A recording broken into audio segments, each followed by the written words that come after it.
Something else in pitching in Rule 6 I've seen a little bit of as we gotten later to the season has to do with pitching positions in their feet. This is Rule 611 on page 42. And we have two pitching positions to work with. We have the windup and we have the stretch. And both of those positions are determined by the feet of the pitcher, specifically being the pivot foot of the pitcher, okay? So in the first one, the pitcher is considered to be in the set position when the pivot foot is in contact with or directly in front of, and this is the important part, and parallel to the pitcher's plate. That is really important. So pitcher's plate horizontal, if the pivot foot is horizontal parallel to the pitcher's plate, that is telling us that the pitcher is in the set position, or stretch first, then the set position. And there are certain rule sets that go into effect when the pitcher is in the set position. The other position that we have is the windup, okay? And this one, again, is determined by the pivot foot. So it says the pitcher will be considered to be in the windup position when the pivot foot is in contact with the pitcher's plate and is not parallel to it. So any kind of angle with the pivot foot on the pitcher's plate is what we're looking for in this one. And this is really important because in the windup position, a pitcher can take that side step, either sidewards, backwards, to kind of as they move that pivot foot around. That's in the traditional windup that you see in the game. And it's really important to pay a close to the attention to the pivot foot because it's going to tell you set, or the pivot foot's going to tell you windup. And if you're looking at it, you will only see those two options, and it should be very clear. And then we need to call according to.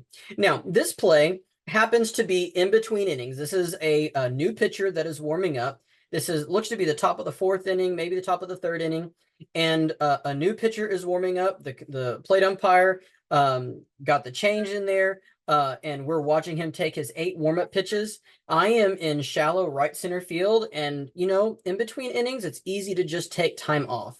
But I would like to encourage you always be looking at things, being in the game and in the know, because you'll catch something like this, like our pitcher who is trying to warm up. Let's see if you can catch.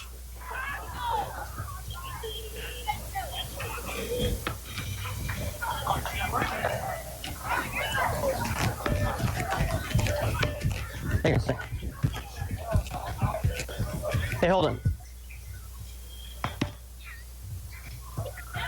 If you're in the windup, your right foot cannot be parallel to the rubber.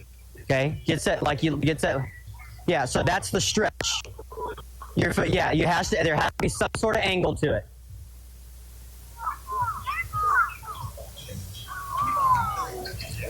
So a simple little bit of preventative officiating, being able to see a problem before it happens and stop. Before this moment, he had thrown a few warm-up pitches, and I was able to catch and see, wow, his windup looks really weird. And then I looked at his pivot foot, and it was very clearly parallel to the pitcher, and it was very obvious that he was trying to be in the windup when his feet was actually saying that he's in the set position. So encouragement, don't take time off even though it's in between innings. Be active, be umpiring even in the moment.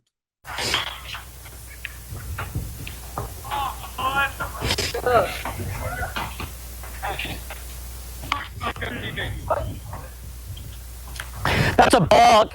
Time. That's a balk. Use second base. Watch that one again. See if you can catch it. It's really subtle. But you have to look at the pitcher's feet in order to tell how is the pitcher attacking the rubber. Like, how is he stepping onto the rubber? What position is he assuming in? And then look at his hands. See if you can see again.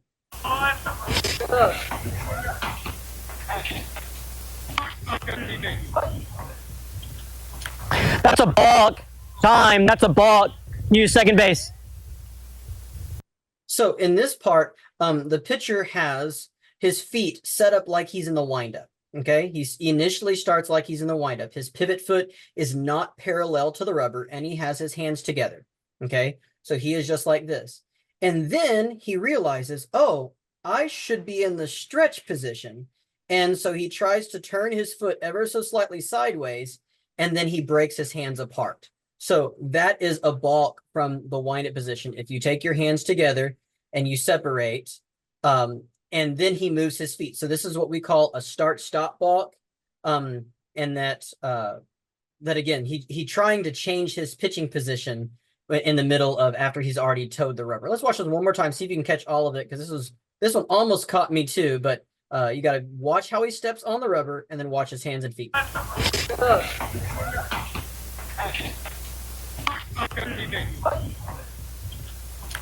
That's a balk. Time. That's a balk. Use second base.